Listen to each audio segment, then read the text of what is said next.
I would talk about the Travis Scott thing. It's pretty horrible. I don't know, man. There was like 8 people that died.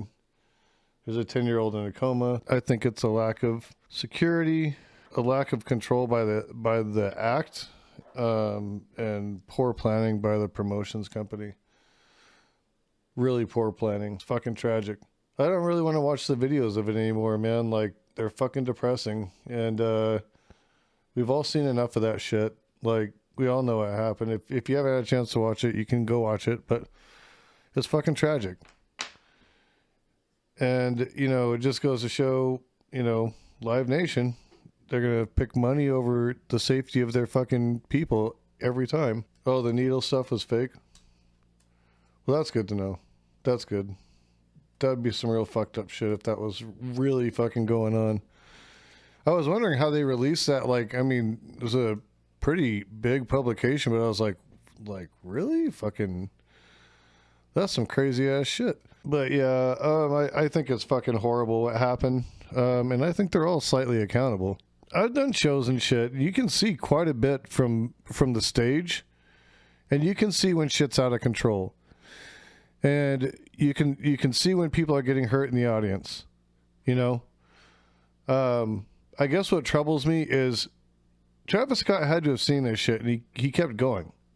He didn't stop, didn't slow him down. He did make a couple pauses throughout the show, but I mean, like a couple, very short.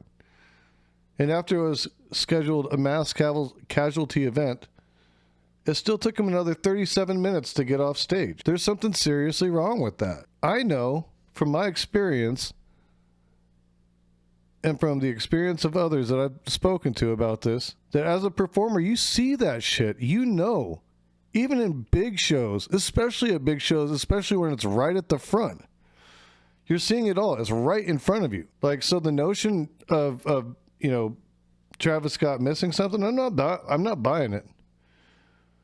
I've been to too many metal shows. I've been in mosh pits. I've seen all sorts of shit go down. There's never been shit like this. And I know it was fucking a massive event too, so that plays into it. You know, the numbers sound big, but you have to look at it in comparison to the audience. But any casualty at what's supposed to be a good time, a show, is bad, you know? Had people falling out and shit from the heat. Apparently they weren't like searching people very well at the door. They weren't doing, you know, like anything for COVID mitigation in terms of screening people at the door, or, you know, making them provide like negative COVID tests or anything. No, they weren't doing any of that. That's kind of, you know, there's a lot of liability to go around here, and I'll be interested to see how it all goes down. But it sounds like there's already been one big lawsuit that was filed by the family of one of the victims. And there's sure to be a lot more to come. I'd venture to say they're probably going to try to settle them all out. You know, they probably aren't going to want to litigate that in court, you know, because then, you know, the narrative gets very public, you know. They can get very descriptive as far as what happened, and that, you know, doesn't make Live Nation look good. It would make Travis Scott look good. So my bet is they'll settle a lot of this out. Quietly, which really fucking sucks, you know. Like, accountability needs to happen. I mean, I guess money's one thing, but people fucking died, dude.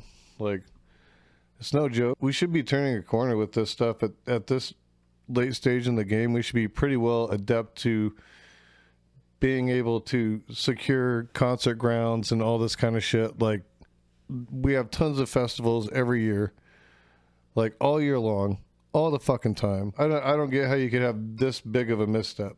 It's really fucking bad. I hope everybody fucking in that side of the industry learned something from that, though, if nothing else. It's fucking tragic. It's a horrible fucking lesson, man.